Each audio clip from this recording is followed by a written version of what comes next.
Jésus, éternel des armées. Ton nom c'est Jésus. Ton nom c'est Yahweh. Tu es le seul Dieu digne d'être adoré, digne d'être magnifié, digne d'être célébré. Et nous voulons t'adorer en ce soir. Nous voulons te glorifier, Jésus.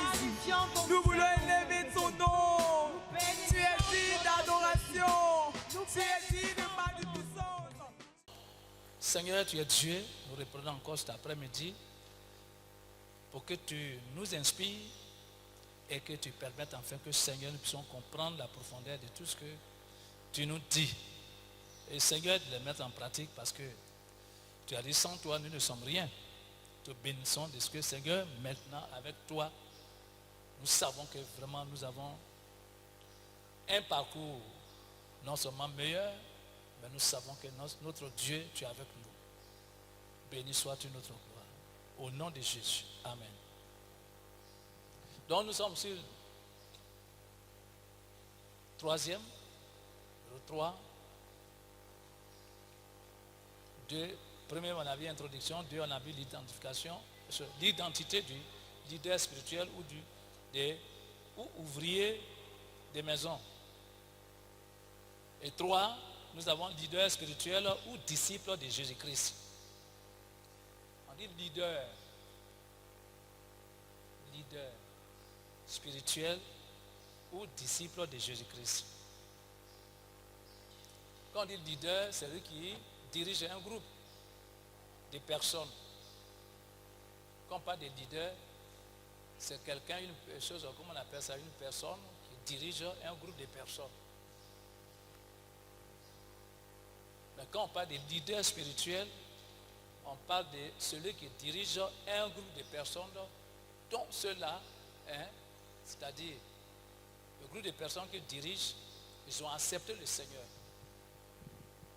Ils ont un seul esprit, c'est-à-dire l'esprit de Christ. C'est-à-dire ce groupe de personnes confesse le nom de Jésus que nous sommes. Et je crois que chacun de vous dirige un groupe de personnes. Alléluia. Donc on parle de disciples. On dit leader spirituel ou bien disciple de Jésus-Christ. Celui qui est leader, il doit vraiment suivre Jésus. Le leader, il est disciple de Christ. Donc j'ai dit ici, 3.1, sens latin, dans son origine latine, le mot disciple est discipulus. Discipulus qui signifie élève. Élève. Le disciple est celui qui reçoit les leçons de son maître.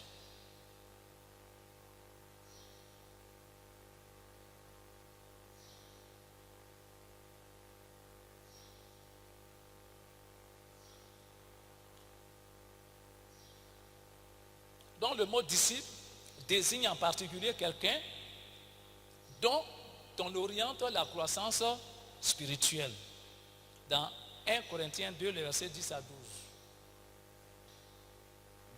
1 Corinthiens 2, 10 à 12, il est écrit: Dieu nous les a révélés par l'Esprit, car l'Esprit sonde tout, même les profondeurs de Dieu. Verset 11. Lequel des hommes, en effet, connaît les choses de l'homme, si ce n'est l'esprit de l'homme qui est en lui. Voilà, lequel des hommes connaît les choses de l'homme, si ce n'est pas l'esprit de l'homme qui est en lui. Ça, c'est évident. De même, personne ne connaît les choses de Dieu, si ce n'est l'esprit de Dieu. L'esprit de Dieu. Si tu n'as pas l'esprit de Dieu, tu ne peux pas connaître les choses de Dieu. Ça, c'est clair. On n'a pas besoin de traduire ça dans un autre français. Je ne sais pas dans quel français on va traduire. Si on veut traduire ça dans un autre français chez moi, c'est vous parler de mon ethnie.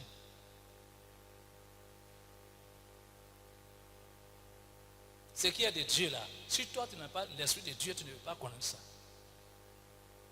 C'est à cause de ça, ce n'est pas tout le monde qui connaît ce qui est de de Dieu si tu n'as pas l'Esprit de Dieu.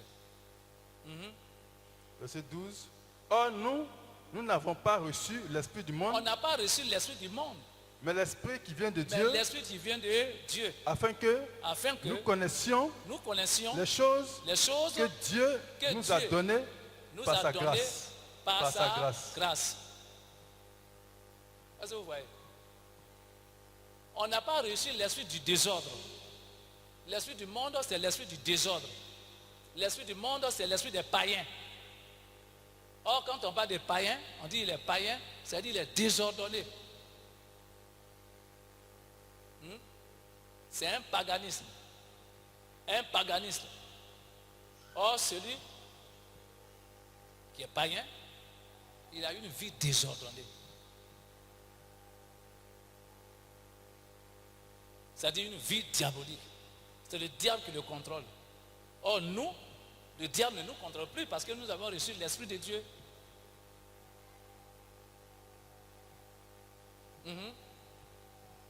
Mais l'Esprit qui vient de Dieu, afin que nous connaissions les choses que Dieu nous a données par sa grâce. Voilà. Maintenant qu'on a reçu l'Esprit de Dieu, c'est évident qu'on on arrive à connaître les choses de Dieu.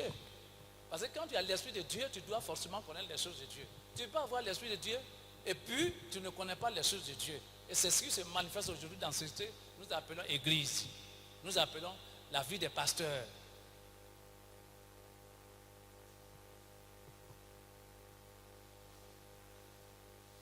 Est-ce qu'un pasteur, il peut aller dans les réseaux sociaux et puis il va parler du fait que il est riche, il est ceci, il est comme ça? Non, si tu as l'argent là. Mais vous voyez, le peuple en a besoin. Il faut organiser le peuple. Moi-même, je suis là, j'en ai besoin. Si moi j'en ai trop, je n'ai pas besoin d'aller m'asseoir que vous parlez pour dire je suis riche. L'église, c'est une grande famille. Donc, bien aimé, moi je pense que, en tant que des serviteurs de Dieu, nous avons besoin d'avoir l'Esprit de Dieu pour discerner ce qui est de Dieu, pour connaître ce qui est de Dieu. C'est-à-dire, faites beaucoup attention quand vous Dieu dit, Dieu dit, Dieu dit. Il y a trop de Dieu dit aujourd'hui. Et quand on dit Dieu dit, il faudrait que ce que Dieu dit là soit conforme à la parole de Dieu. N'est-ce pas? Disait le livre de Actes, en parlant des chrétiens de comparativement aux chrétiens de Bérée, je crois. Voilà. Actes 17, le verset 10 à 11. Acte 17, 10 à 11, il est écrit. Aussitôt, les frères firent partie de nuit, Paul et Silas pour Bérée. Lorsqu'ils furent arrivés, ils entrèrent dans la synagogue des Juifs. Verset 11. Ces Juifs avaient des sentiments plus nobles que ceux de Thessalonique. Voilà. On parle des Juifs de Bérée par rapport à ceux de Thessalonique. Ils reçurent la parole avec beaucoup d'empressement. Beaucoup d'empressement. Et ils examinaient. Et la Bible dit quoi? Ils examinaient chaque jour les Écritures. Les quoi? Les Écritures. Les Écritures. Pour voir si ce qu'on leur disait. Si ce qu'on leur disait là était exact. Était exact. Donc, vous savez, la parole de Dieu que nous voyons ici par rapport à nous-mêmes là. Ce qu'on vous dit aujourd'hui, si vous partez là, revoyez votre Bible. Prenez ça et puis lisez d'une manière attentive. Gloire à Jésus. Ce que vous ne comprenez pas, ou bien si c'est vrai ce qu'on dit ici, si c'est vrai par rapport à la parole de Dieu. Alléluia. Alléluia. C'est important. Il faut vérifier. Il faut vérifier. Donc le disciple est celui qui reçoit les leçons de son maître. Petit 3, 2, sens biblique. Ce qu'on disait tout à l'heure.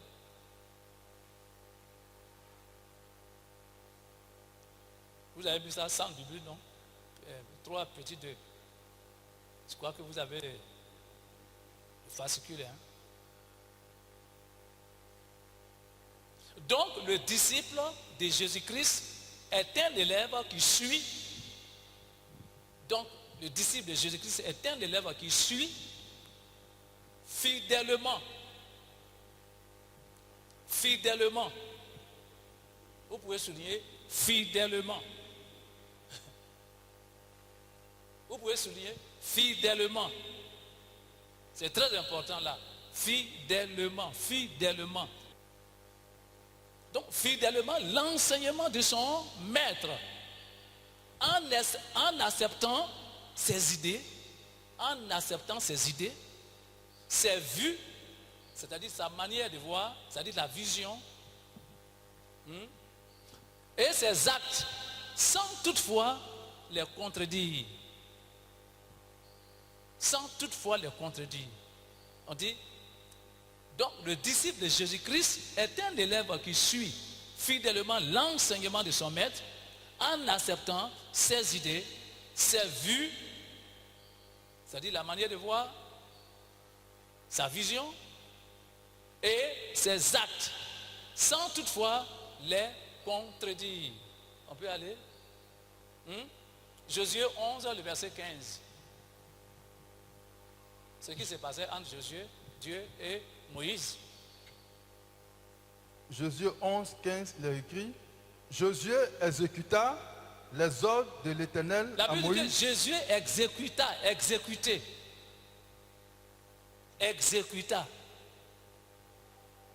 Ici c'est au passé simple. Exécuta.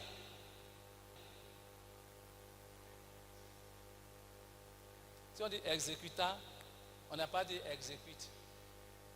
Je crois qu'il y a les grands enseignants ici, ce sont mes fils. On n'a pas dit Jésus exécute. Exécuta. C'est en même temps. Alléluia. C'est en même temps.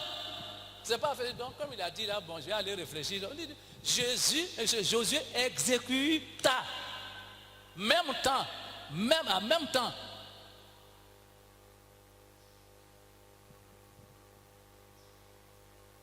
C'est-à-dire que ici, c'est où ça? C'est les militaires. Il n'a pas net ailleurs. Il a commencé à faire. Il n'a pas attendu pour dire, bon, est-ce que ce qu'il a dit là, il est en train de douter? Est-ce que ça la même là? Non. On dit, allons-y. Josué exécuta les ordres de l'Éternel à Moïse. Vous voyez, de l'Éternel à Moïse, son serviteur, et de Moïse, à Josué. Ça veut dire quoi? Ce qui vient de Dieu là, à partir de Moïse, il dit que c'est la chose, comme on appelle ça Josué. Et Josué, sans tarder, le fait.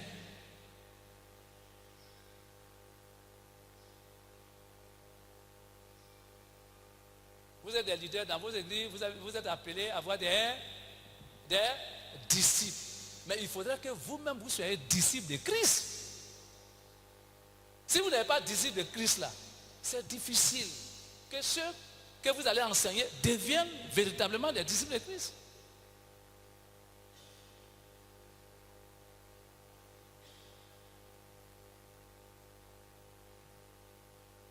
On peut aller.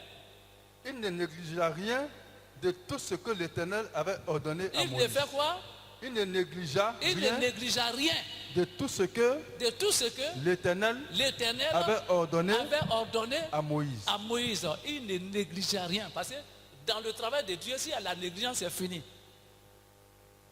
Maudit. Il faut lire Jérémie. Jérémie 48, le verset 10. Jérémie 48, 10, il est écrit, maudit soit celui qui fait avec négligence l'œuvre de l'Éternel. L'œuvre de l'Éternel, attends, j'arrive. Bien aimé, comment vous voyez ça?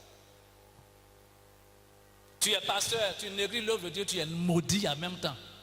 Il n'y a pas à faire de dire, il n'y a pas de demi-mesure.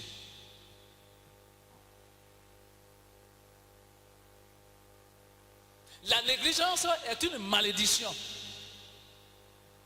Ce n'est pas une bénédiction. Or, si on voit, on néglige beaucoup l'œuvre du Seigneur. Amen.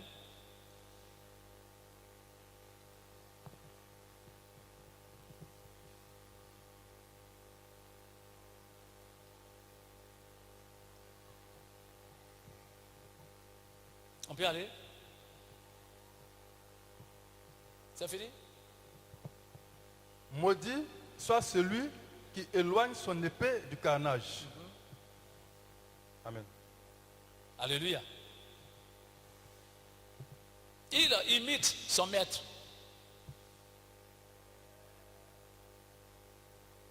Fait exactement comme son maître. On peut voir ça dans le livre de Luc 6, le verset 40. Il imite exactement comme son maître. Il imite, exactement son maître. Il imite exactement, il fait exactement comme son maître. Il imite son maître d'une manière exacte. Si par exemple, si c'est dans la démarche, si son maître marche comme ça, lui aussi quand il marche aussi, c'est comme ça il fait. C'est une manière. On dit, mais quand vous voyez le type, il est comme l'autre là. On dit, mais c'est son élève. Même quand il parle, on dit non. Vous ne voyez pas le monsieur là, c'est son élève qui est là. Ça veut dire quand il parle là, on voit que c'est la même parole, c'est la même voix. Mais bien aimé, qui cherche à imiter son maître? Notre maître aujourd'hui là, ce n'est pas moi. Notre maître aujourd'hui là, ce n'est pas le papa Dion. Mais notre maître aujourd'hui, c'est qui? C'est Jésus.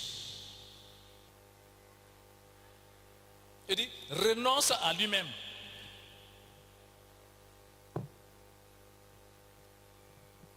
Celui qui veut venir à Jésus renonce à lui-même. Ça veut dire quoi? Renonce à lui-même.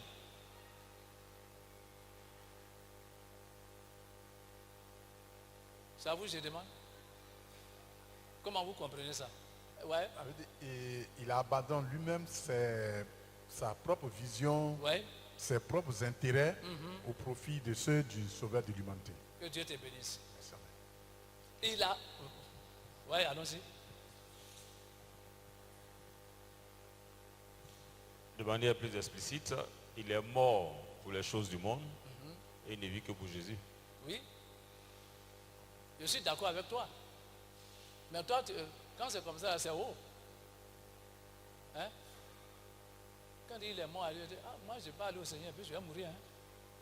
Mais quand les gens entendent mort là, moi je ne suis pas dans ça. Hein? Il ne donne plus de la valeur à sa propre vie. Il fait quoi? Il ne donne plus de la valeur à sa propre vie. C'est-à-dire son moi, son ego. Voilà. C'est-à-dire sa vie n'a plus de sens. Oui, oui.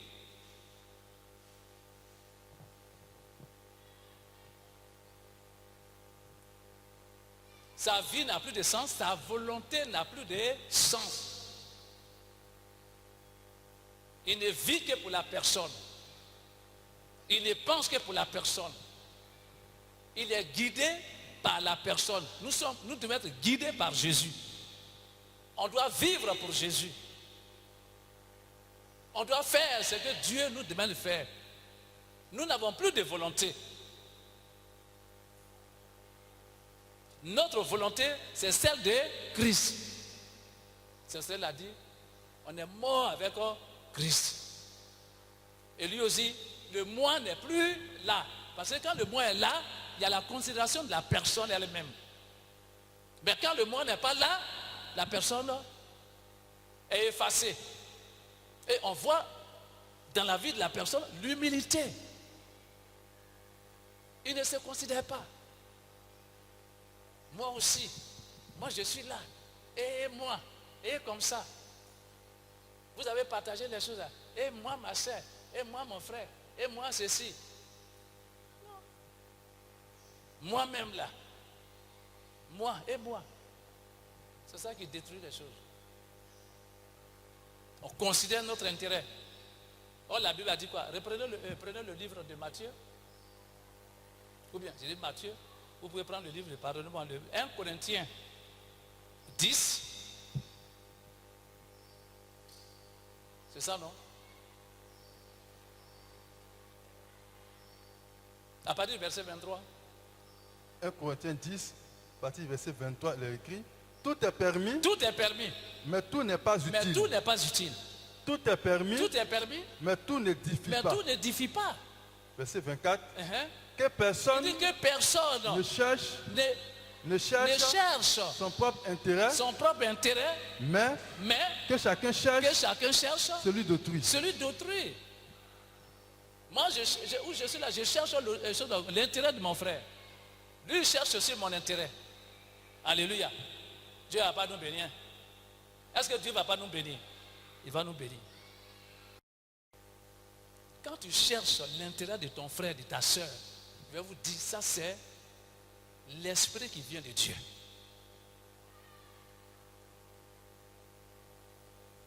Alléluia. Et Dieu va te bénir. Je vais vous poser une question. Va être un petit frère. Et puis celui-là, lui, il a quitté en Guinée. Et puis il est là. Alléluia. Alléluia. Gloire à Jésus. Les deux doivent s'habiller. Qui tu vas habiller plus que l'autre?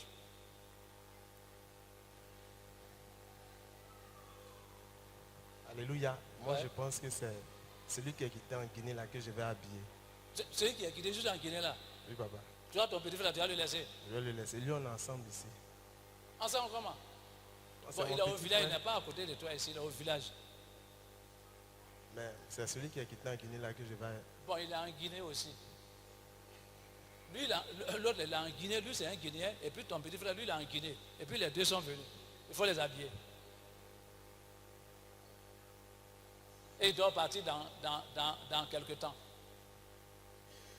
Si les deux sont quittés en Guinée, ils sont venus, je vais habiller l'étranger là, papa. Tu vas habiller l'étranger? Oui, papa. Puis c'est bon ça, toi, ton frère là, tu vas le laisser? Oui, papa. Hein? Oui, papa. Ils ne vont pas t'insulter, tes parents ne vont pas t'insulter, ils vont t'insulter. Ils vont m'insulter, mais la Bible de pratiquer l'hospitalité. Vous voyez, le plus souvent, ce qui est de Dieu, on pense que c'est dur. Voilà. On voit que, parce qu'on craint l'homme. Non, ça là, si je fais comme ça, ces demain là, qu'est-ce qu'ils vont me dire? Et ces demain là, qu'est-ce qu'ils vont faire? Est-ce que et on dévie? Ce que Dieu dit là, il faut faire. Lis un peu la suite. Philippiens 2, verset 5 maintenant. Ayez en vous les sentiments qui étaient en Jésus-Christ. Vous voyez, il dit, nous devons avoir les sentiments qui étaient en Jésus-Christ. Lequel, existant en forme de Dieu, oui, n'a point regardé comme une proie à arracher d'être égal avec Dieu. Oui. Mais s'est dépouillé lui-même. Il s'est dépouillé lui-même. En prenant une forme de serviteur. Que Dieu te bénisse. Il s'est dépouillé. Le dépouillement, on ne prêche pas ça à l'église. Vrai ou faux? Vous les passez là, vous ne prêchez pas ça. Tu dis non, si il fait comme ça, là, lui là, bon, demain là, est-ce qu'il ne va pas quitter l'église? Mais il n'a qu'à partir. Est-ce que l'église là c'est pour toi? Tu es chef. Tu n'es rien. Je ne suis rien. Je prêche ce que je dois prêcher. Jésus s'est dépouillé. On n'est pas encore arrivé là, mais on parle de dépouillement ici. Mais ici, on parle de quoi? Renoncement. C'est-à-dire, abandonner la direction de ta vie. Tu avais des projets là, tu abandonnes ça. Et tu rentres dans les projets du Seigneur. Donc, renoncer à lui-même, c'est ça. Ce que vous venez d'expliquer. Moi, je suis effacé. Je suis effacé. C'est Jésus qui est ma vie. Je vis selon Jésus. Paul dit, si je vis, ce n'est plus moi qui vis, mais c'est Jésus qui vit dans moi, dans ma personne, si vous voulez. On va supprimer moi là, mais dans ma personne. Si Jésus vit dans ma personne, comme je dis en français, alors c'est lui qui me dirige. Or, il sait, il connaît ce qu'on appelle les bonnes choses. Il a été toujours bon, il n'a jamais été mauvais. Mais souvent même, quand il y a des produits, je sais que le Seigneur m'a laissé. C'est toi qui t'es laissé toi-même. Ce n'est pas le Seigneur. On pense que le Seigneur il fait du mal. Il ne fait jamais du mal.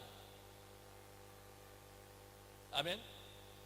Donc, nous devons renoncer à nous-mêmes pour être agréable à Dieu. Et ça ne s'arrête pas là. Il dit renonce à lui, renonce à lui-même.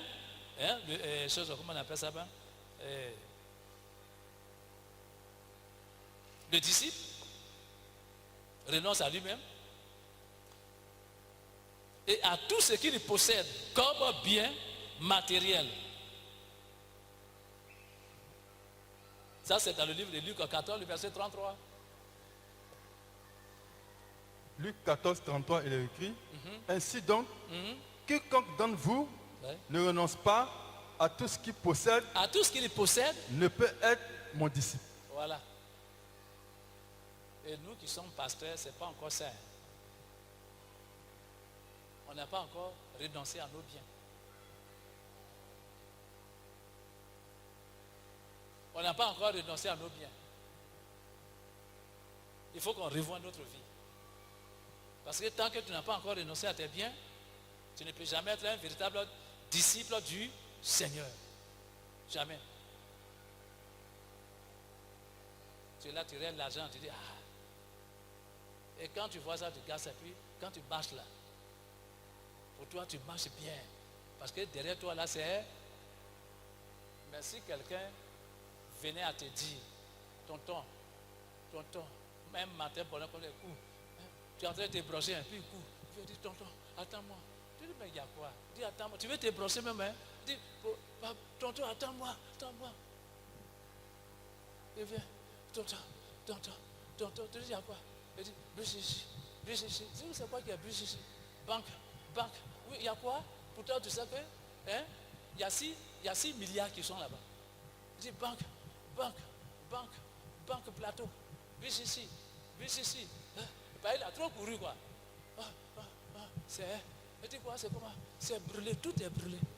Tu dis quoi? Hein? Il dit, je suis mort. Est-ce que tu es mort? Est-ce que véritablement tu es mort?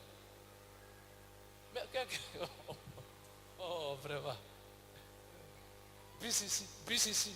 C'est vrai qu'il y a bus ici. Après, dans ton cœur, là-bas, par exemple, là-bas, il y a 6 milliards. Il dit, tout est brûlé. Tu dis quoi? Tu danses quoi? Ou bien tu es en train de trembler? Mais aussi, on lui disait avant, là, il faut faire des choses, des jambes comme ça. Il ne peut pas, hein? Mais où on lui a dit que oui, bus ici est brûlé, là, tu vois ces jambes-là, ça tremble comme ça. Hein? Est-ce que toi, tu as renoncé à tes biens? Tu as renoncé à tes biens? Non. Il faut renoncer à tes biens. Dis-toi que les biens appartiennent au Seigneur. Parce que quand tu vas mourir demain, tu ne vas pas partir les biens. Hein? Tu es un simple gérant. Mais il faut bien les gérer selon l'Esprit de Dieu. 4. Les qualifications du leader spirituel ou ouvrier de maison. 4.1. Qualification spirituelle. Le leader spirituel ou ouvrier de maison doit se focaliser sur les saintes écritures. Cultiver une véritable vie de prière régulière et parler uniquement de Jésus-Christ dans le bien et en acte. Dans le bien et en acte. C'est-à-dire, lui, son affaire, là, il est spirituel, non? C'est la Bible. C'est la Bible. Tu dois chercher à connaître réellement la Bible. La profondeur de la parole de Dieu. Pour que il soit solide. Quand tu ne connais pas la parole de Dieu, tu n'es pas solide. Donc, nous devons cultiver la prière. Une vie, le leader doit avoir une vie de prière. Quand vous priez à tout moment, il dit priez sans cesse. Priez sans cesse. 1 Thessaloniciens 5, je crois que 17. Priez sans cesse. Priez sans cesse. Priez sans cesse. Celui qui prie à tout moment, bien aimé, il est solide. Tu peux lire là-bas. Hein?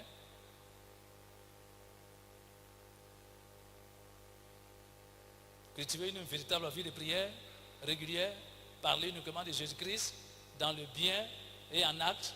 Vous pouvez lire 1 Timothée 4, verset 1, 1 Timothée 4, 13, 1 Timothée 4, 15, 16, Titre 1, 9. Ça va. 4, 2, qualification morale.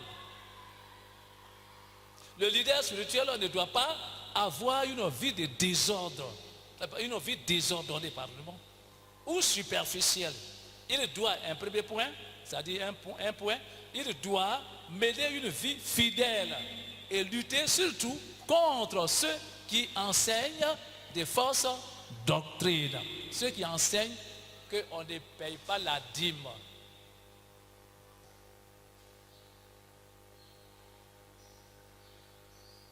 Alléluia. Bon, vous allez lire à la maison. Vous avez ça là-bas. Voilà. 1 Timothée 3, 1, verset 7, 1 à 7. Titre 1, verset 2, 7, 5, 7 au moins. 1 Samuel 2, le verset 26. Un autre point, il doit baser sa vie sur la pureté, la sainteté et l'honnêteté. Être honnête. Être honnête. Quand il y a quelque chose qui ne va pas, il faut le dire. Il faut la dire. Il faut dire, il y a telle chose. Ah, il y a telle chose qui ne va pas. Vous savez, les fausses doctrines, les enseignements qui vont contre la vie de Jésus-Christ détruisent l'Église. Détruisent l'Église à tout moment.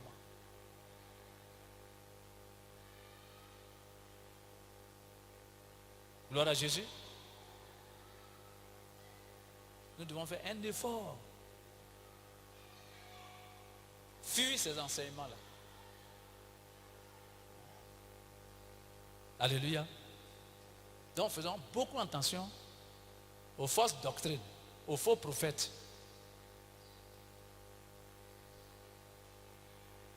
Et nous devons réellement chercher ce qu'on appelle la sainteté. La sainteté, la pureté. Il faut la sanctification. Sans la sanctification, tu ne peux jamais voir la gloire de Dieu. Il faut chercher la sanctification. Il faut être toujours devant la face du Seigneur.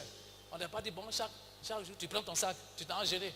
Chaque jour tu prends ton sac, tu t'en gelé. C'est ça qui va devenir ça. Non, il y a la sanctification de quoi? De quoi? Des pensées. La pensée, mauvaise pensée, tu es utilisé par le diable. Bonne pensée, tu es utilisé par Dieu. Est-ce que vous comprenez? Mais pour avoir la bonne pensée, il faut la parole de Dieu. Il faut souvent lire la parole de Dieu. Il faut souvent lire la parole de Dieu. Il faut souvent lire la parole de Dieu. Il faut être en contact avec la parole de Dieu.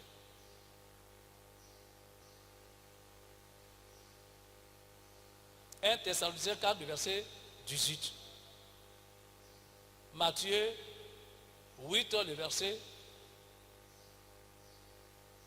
Pardon, Matthieu 5, le verset 8. Il faut dire Matthieu 5, 8. Ou bien dire 1 Thessaloniciens 4, le verset 18.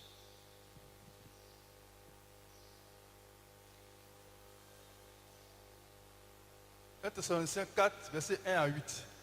Il a écrit: au reste, frères, puisque vous avez appris de nous comment vous devez vous conduire et plaire à Dieu, et que c'est là ce que vous faites, nous vous prions et nous vous conjurons au nom du Seigneur Jésus de marcher à cet égard de progrès en progrès. Voilà. Verset 2.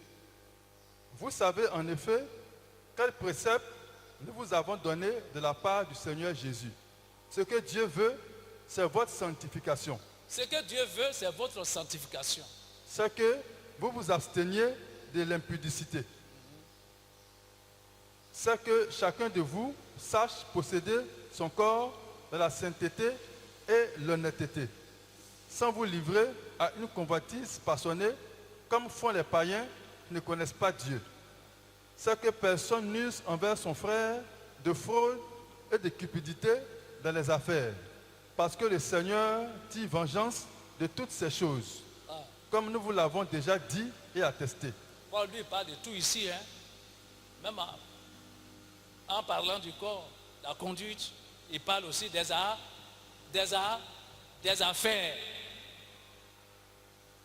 Des affaires. Les gens qui font les affaires, les serviteurs de Dieu, comment on appelle ça, les chrétiens. Vous voyez, il parle de tout et tout. Il faut qu'on garde la sanctification dans tout ce que nous entreprenons, dans tout ce que nous sommes, dans toute notre vie.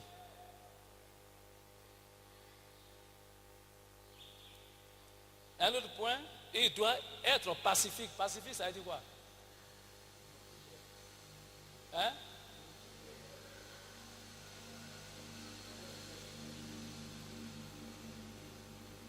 Il doit être pacifique. Pacifique, ça veut dire quoi? Quelqu'un qui est pacifique, ouais.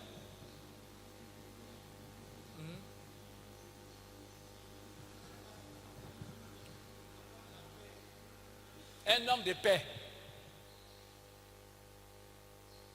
Un homme de paix. Regardez, on a qu'à lire 1 Timothée 3, le verset 1 jusqu'à 7. Ça, c'est la vie du pasteur, du leader, du serviteur de Christ. 1 Timothée 3, 1 à 7, il est écrit: cette parole est certaine. Si quelqu'un aspire à la charge d'évêque, il désire une œuvre excellente. Verset 2. Il faut donc que l'évêque soit irréprochable. Il faut que l'évêque soit irréprochable. Mari d'une seule femme. Irréprochable, ça veut dire quoi?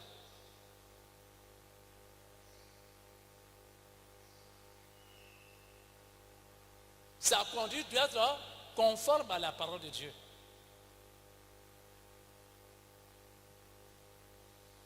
Nous, notre conduite là, chaque leader doit avoir une conduite qui est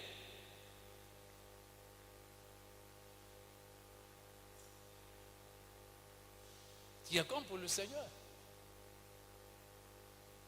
C'est-à-dire, toi et moi, notre conduite doit être conforme à la parole de Dieu. Et le plus souvent, ceux qui peuvent parler de ça, et puis bon, nous on peut comprendre, ça peut être des païens, hein. Ils disent, ah lui là, ça c'est Jésus. Quand tu vas dire, oh ça c'est Jésus. Tu fais dire, oh ça c'est Jésus.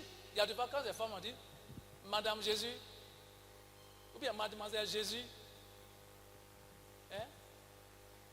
Même au village, quand on dit, oh mon frère, toi tu ne le connais pas. Si c'est blanc, elle va te dire que c'est blanc. Donc l'homme, il faut le laisser comme ça. Donc c'est pour ça que le Seigneur nous montre la vie que nous devons avoir pour pouvoir faire l'œuvre du Seigneur. Pour être leader spirituel. Pour être disciple de Jésus. Allons-y. Il faut donc que l'évêque soit irréprochable.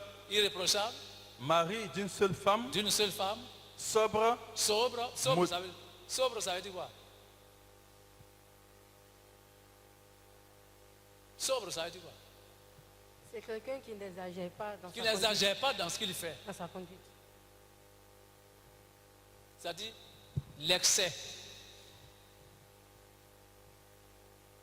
Sobre, ça parle de l'excès. Modéré. Modéré, ça veut dire quoi?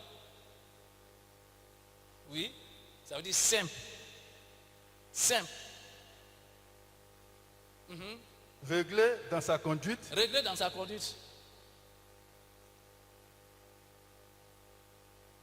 Allons-y. Hospitalier, propre à l'enseignement. Propre à l'enseignement, oui. Propre à l'enseignement. Verset 3. Il faut être propre à l'enseignement, oui, oui. Il faut qu'il ne soit ni adonné au vin, au vin, ni violent, violent, mais indulgent. Violent, ça veut dire quoi? Brutal. Brutal. Alléluia. Mais indulgent. Indulgent, ça veut dire quoi? Hein? Quoi? Ouais, tolérant. C'est vrai. Il faut être tolérant. Il faut être tolérant. Il faut pardonner. Pacifique. Pacifique, ça veut dire quoi? Pacifique, ça veut dire quoi?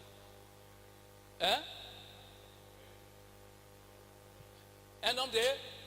Ouais, pacifique, oui. Un homme de paix. Un homme qui apporte la paix. Désintéressé. C'est pas... Regardez. Vous connaissez la souris, non? Quand vous dormez la nuit, là, en bas de vos pieds, là, il vient, il grignote, il mange bien.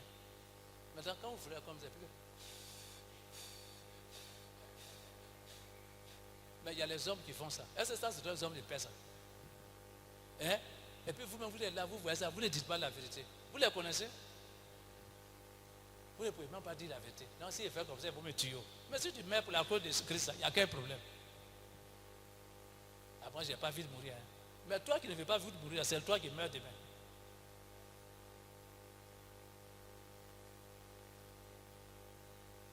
Allons-y. Désintéressé. Désintéressé. Désintéressé, ça veut dire quoi? Voilà. Il y a quelqu'un qui peut dire non. Désintéressé, c'est-à-dire que la personne ne cherche. Comment on appelle ça même? Désintéressement au genre. Il dit oui, c'est pas mauvais. Est-ce que c'est mauvais? C'est une réponse.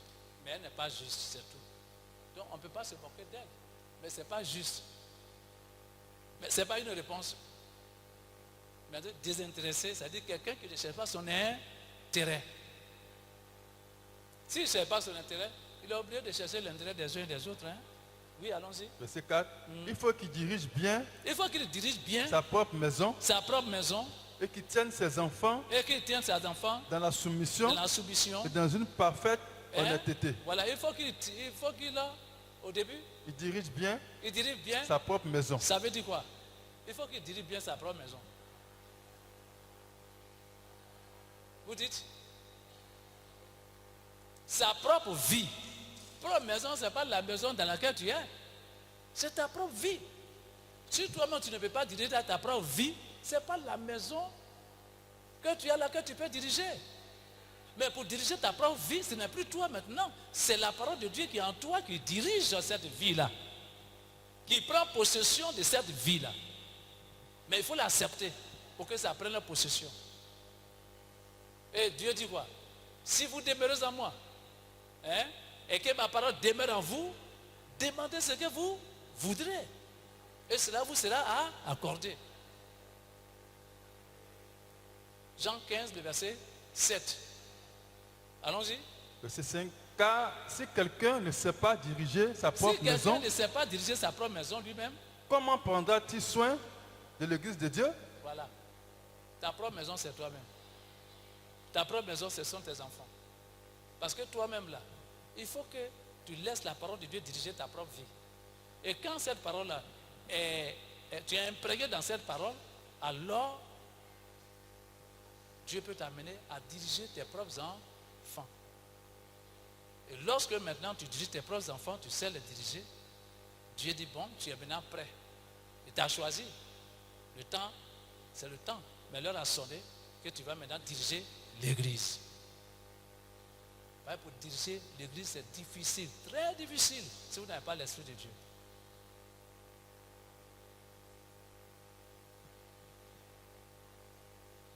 Celui que vous allez rendre service là, c'est lui qui va vous insulter. Il va vous dire de n'importe quoi. Et puis tu vas dire, ah, c'est lui qui parle comme ça là. Il dit, mais tu vas me faire quoi? Et puis tu regardes. Alléluia. Laisse pour toi Dieu. Laisse pour toi Dieu. Verset 6. Il ne faut pas qu'il soit un nouveau converti, c'est à 16h30. De peur qu'enflé d'orgueil, il ne tombe sur le jugement du diable. Voilà, il ne faudrait pas qu'il soit un nouveau converti. Il y a un moment donné là, on a mis les gens comme responsables, nouveau programme, comment on appelle, nouveau converti. Ils ne sont même pas convertis, mais quand on dit nouveau converti, c'est trop dit. Hein? Chante, quoi? J'ai dit aujourd'hui, les gens qui sont là, hein, ils tendent vers la conversion. Dieu les a purifiés. Dieu a enlevé beaucoup de choses. Mais le groupe musical est là continuent toujours de chercher la sanctification. Plusieurs, elles sont là aujourd'hui, elles peuvent voir leur passé. Le passé jusqu'au présent aujourd'hui, là, il y a un grand changement. Un grand changement. Et j'ai béni le nom du Seigneur. Il faut changer. On dit que tu es bandit, mais tu es toujours bandit. Donc, on a mis les gens au programme. Bon, ils savent chanter, bon, ils se viennent. Non. Mais aujourd'hui, là, on ne peut pas mettre une nouvelle personne au programme. Parce qu'il n'est même pas converti. C'est important. 1 Timothée 3, le verset 1 à 7. Notre vie doit être conforme à cette vie d'évêque. Évêque, c'est un dirigeant. Évêque, ça peut être un pasteur. Évêque, ça peut être un responsable de l'église. Évêque, ça peut être quelqu'un qui dirige un groupe de personnes. Un responsable, c'est un évêque. Tu as une maison, tu es marié, tu es un évêque. Tu n'as pas sous ta direction des personnes qui sont dans ta maison, tu es un évêque. Mais vis cette parole-là. Donc c'est important pour quelqu'un qui est délivré, pour quelqu'un qui suit la parole de Dieu. Quand on parle des choses, comme on appelle de ce passage-là, ce n'est pas pour le pasteur seulement. Est-ce que j'ai dit c'est pour le pasteur seulement? Non. Bon, moi j'ai 15 ans, 18 ans. Et puis, j'ai des petits frères. Je ne suis pas responsable. Je ne suis pas responsable. Si mon père n'est pas là, maman n'est pas là, qui vient? C'est moi. Je suis responsable déjà. Comment faire pour diriger ces enfants-là? C'est moi. Il y a une fille, elle avait quel âge même là? Vraiment, elle était obligée de prendre la responsabilité. Je crois que ses parents sont morts. Un accident comme ça. Ses frères-là, elle s'est prise. C'est elle qui fait un manœuvrage. Et puis, elle mange avec... Oh non, quand ils ont montré ce film-là, ça faisait pitié. Et elle les a scolarisés. Jusqu'à ce que les enfants puissent grandir, devenir des hommes. C'est une responsabilité.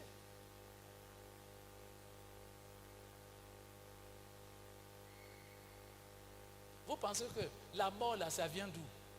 Si vous êtes avec un voisin là, si vous ne faites pas attention, c'est lui qui va vous tuer. Il va vous tuer. Si vous avez déshabillé votre femme devant ce voisin là, c'est fini. Est-ce qu'il va respecter votre femme? Hein? Il ne va pas respecter votre femme. Si vous avez déshabillé aussi votre mari aussi devant ce voisin, est-ce qu'il va respecter votre mari? Non. Donc voilà. Là où on peut s'arrêter un peu. Sinon, si vous voulez me regarder jusqu'à on peut quitter ici à minuit, à 3 heures du matin. Que vraiment Dieu nous bénisse.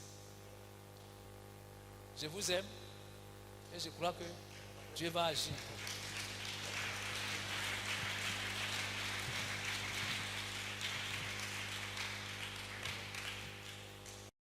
Tu es digne d'adoration. Tu es digne de magnificence. Tu es seul digne d'être adoré. Jésus est ton nom. Toi qui as reçu le nom au-dessus de tous les noms.